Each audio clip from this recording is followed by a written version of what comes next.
notre manière de penser. Aujourd'hui, je vous propose de poser nos bagages en Suisse, ce pays que l'on associe souvent aux montagnes, aux montres et au chocolat, mais beaucoup moins à la philosophie. Et d'ailleurs, si on regarde nos premiers épisodes qui sont disponibles uniquement sur la plateforme Spotify, vous verrez que le premier épisode était sur le fromage, le deuxième sur le chocolat et le troisième sur les banques. Donc finalement, oui, ce sont des clichés, mais des clichés qui ont une histoire. Je vous laisserai retrouver ces épisodes et les écouter. Pourtant, la Suisse a donné naissance à plusieurs penseurs d'envergure internationale et a développé une vision originale de la philosophie. Ensemble, nous allons découvrir cette tradition intellectuelle helvétique, ses spécificités et les philosophes qui l'ont marquée. La Suisse est un pays particulier. 4 langues nationales, vous les connaissez maintenant, le français, l'allemand, le romanche et l'italien. Enfin, l'allemand, plutôt le suisse-allemand. Une mosaïque culturelle et politique et une tradition de neutralité qui a façonné son identité. Cette pluralité se reflète aussi dans sa philosophie. On ne trouve pas en Suisse une école philosophique homogène, comme en France ou encore en Allemagne, mais plutôt une constellation de penseurs influencés par différentes traditions européennes. La philosophie suisse se situe à la croisée des mondes, c'est peut-être cette position de carrefour qui donne à la pensée suisse une souplesse particulière, une capacité à dialoguer entre différentes cultures. Je vous propose de passer en revue quelques figures majeures qui ont marqué la philosophie suisse et au-delà. Tout d'abord, impossible de parler de philosophie suisse sans évoquer Jean-Jacques Rousseau, qui est né à Genève en 1712. Rousseau est l'un des philosophes les plus influents du XVIIIe siècle. Ses idées sur la liberté, l'égalité et la démocratie ont inspiré la Révolution française, mais aussi les mouvements modernes des droits de l'homme. Rousseau a profondément marqué la philosophie politique. Écrivain et philosophe suisse roman, né en 1906, Denis de Rougemont a beaucoup réfléchi à l'identité européenne. Son ouvrage « L'amour et l'Occident » est une analyse magistrale du mythe de l'amour passionnel dans la culture occidentale. Pardonnez-moi, j'ai un petit souci de voix en ce moment, je crois. Visionnaire, il a aussi été un ardent défenseur de la construction européenne, prônant une Europe des régions. Jeanne Hersch est une philosophe genevoise née en 1910, donc 4 ans après Denis de Rougemont, mais pas au même endroit. Élève de Karl Jasper, Jeanne Hersch est une figure incontournable du XXe siècle. Spécialiste de la liberté, elle a représenté la Suisse à l'UNESCO et a défendu l'idée d'une philosophie accessible, ancrée dans l'expérience humaine. Elle incarne une pensée claire, humaniste, engagée, avec un style pédagogique qui a marqué des générations d'étudiants. Théologien et philosophe bâlois né en 1905, Hans Urs von Balthasar est l'un des grands penseurs catholiques du XXe siècle. Sa réflexion relie théologie, esthétique et philosophie avec une ambition, montrer que la beauté est une voie d'accès au divin. En parcourant ces 4 figures, on peut dégager certains axes récurrents de la pensée helvétique. Tout d'abord, la liberté. Chez Rousseau, Jeanne Hersch ou même de Rougemont, la question de la liberté individuelle et collective occupe une place centrale. Le rapport entre science et philosophie. La Suisse a produit des penseurs qui explorent les liens entre rationalité scientifique et dimension symbolique ou spirituelle.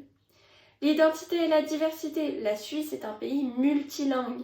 C'est un carrefour européen qui a naturellement généré une réflexion sur l'identité, la coexistence et le dialogue interculturel. Le lien entre philosophie et vie pratique. Et oui, la pensée suisse se veut souvent concrète, tournée vers l'humain et la société. La Suisse n'a pas seulement produit des philosophes, elle en a aussi accueilli. Et oui, grâce à sa neutralité, beaucoup de penseurs exilés ont trouvé refuge dans ces universités. Des intellectuels allemands qui fuyaient le nazisme, comme Theodor Adorno ou Hannah Arendt, ont séjourné en Suisse. C'était un peu l'idéal vu qu'une des langues nationales, la langue nationale qui a une présence majeure est le Schweizerdeutsch, donc le suisse allemand.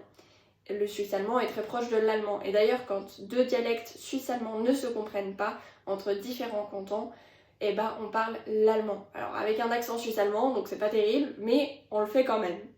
On essaye de se comprendre en Suisse. Pas toujours, mais on essaye. On n'y arrive pas forcément. Mais l'essentiel, je pense que c'est d'essayer.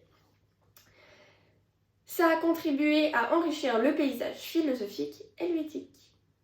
La philosophie suisse aujourd'hui, qu'est-ce que ça donne? Où est-ce qu'on en est? Ou quand, quoi, comment finalement? Aujourd'hui encore, la Suisse reste un espace vivant de réflexion philosophique. Ses universités, celles de Genève, Lausanne, Zurich ou encore Bâle. Alors, ne commencez pas à me demander des précisions de chaque canton, vous les donnerai pas. Par contre, Lausanne n'est pas un canton. Lausanne est la capitale olympique du canton de Vaud. Merci. Abrite des départements réputés. La recherche y est tournée vers la philosophie analytique, la philosophie politique, la bioéthique et la philosophie des sciences. La fondation Jean-Jacques Rousseau, située à Genève, et la fondation Denis de Rougemont, située à Neuchâtel, perpétuent la mémoire de ces grands penseurs, tout en nourrissant la réflexion contemporaine. Bon, on arrive déjà à la conclusion et moi je suis pas contente de ça. Le temps est passé beaucoup trop rapidement, même si je suis très contente de vous retrouver, vraiment. Et je tiens à vous spécifier que ça y est, Nouvelle Découverte est de retour chaque semaine, les jeudis, à 14h30. Et c'est juste trop bien. Et en plus, nous sommes désormais sur YouTube. Nous sommes plus uniquement sur Spotify, mais maintenant nous sommes également sur la plateforme, la chaîne YouTube en fait, de Clara ML, les jeudis à 14h30 sur Spotify et à 15h sur YouTube. Voilà. Alors oui, il y a une demi-heure de différence, mais on ne vous oublie pas, on reste là, on est proche de vous et on ne vous laisse pas tomber en fait finalement. On reste à vos côtés, on reste proche, on s'amuse ensemble, on découvre ensemble et on va faire plein de nouvelles découvertes cette année. Alors oui, le lancement a été un peu particulier, on a commencé 2 épisodes d'un coup, après plus, après de nouveau. Maintenant, on est là, on compte rester là. Et il y a même une chanson de M. Pokora qui fait « On est là pour mener la danse ». Alors oui, M. Pokora n'est pas suisse, mais par contre, il a fait pas mal de passages en Suisse. Si vous souhaitez explorer un sujet particulier qui est en lien ou très proche ou qui peut avoir une histoire avec la Suisse, n'hésitez pas à nous le dire en commentaire. Nous prendrons soin de regarder, de nous informer par rapport à ce sujet et potentiellement d'en faire un épisode. Sachez qu'il y a eu des votations dernièrement. Ça, je tiens à le préciser parce que on voulait faire un épisode un peu plus proche dans le temps de ces votations. On n'a pas eu l'occasion de le faire, mais on va faire un épisode sur les votations par rapport à la valeur locative. On tient vraiment à faire cet épisode parce que nous sommes au courant que cela a été des votations, pardonnez-moi, qui ont été plutôt problématiques pour certaines personnes, plutôt avantageuses, plutôt douteuses, tout plein d'adjectifs sont bons à mettre et donc nous sommes conscients que ça peut être une bonne chose de faire un épisode là-dessus. Mais si vous avez d'autres idées de sujets, n'hésitez pas à nous les dire en commentaire. Nous prendrons soin de les noter et d'approfondir les informations par rapport à ça. Malheureusement, il faut déjà aller jusqu'à la conclusion de cet épisode. Je vous la fais, c'est pas de mon cœur pour moi parce que ça veut dire que l'épisode touche déjà à sa fin, mais en tout cas, je suis ravie de vous retrouver chaque jeudi pour un nouvel épisode de Nouvelles Découvertes. Alors, évidemment, on se retrouve tous les jeudis, mais n'oubliez pas que nos anciens épisodes sont disponibles sur Spotify et donc vous pouvez toujours aller les écouter si on vous manque trop d'une semaine à l'autre. Donc, la philosophie suisse, c'est finalement l'image du pays. Plurielle, ouverte et humaniste. Elle ne cherche pas à imposer une école unique, mais à créer des ponts, à articuler liberté et diversité, science et humanisme. La Suisse a offert au monde des voix singulières qui résonnent encore aujourd'hui. Moi en tout cas, je vous remercie de m'avoir accompagné pour cet épisode de Nouvelles Découvertes. S'il vous a plu, n'hésitez pas à vous abonner, à le partager et à commenter. Et puis même en parler autour de vous. Le bouche à oreille, c'est essentiel.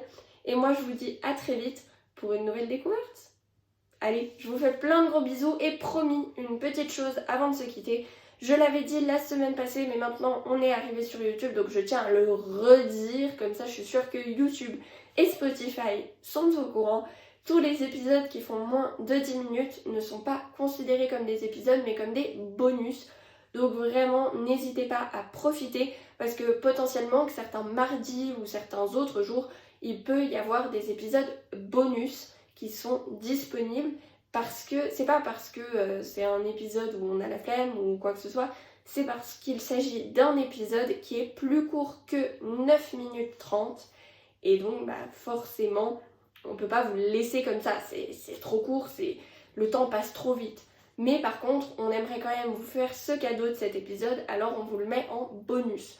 Mais les épisodes de plus de 10 minutes, là, ce sont des véritables épisodes, appelés épisodes, avec sur la petite photo, c'est écrit épisode avec le numéro évidemment.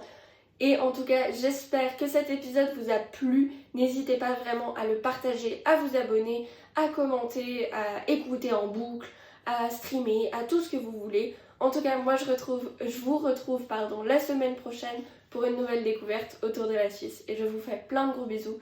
Et puis à jeudi prochain. Bisous.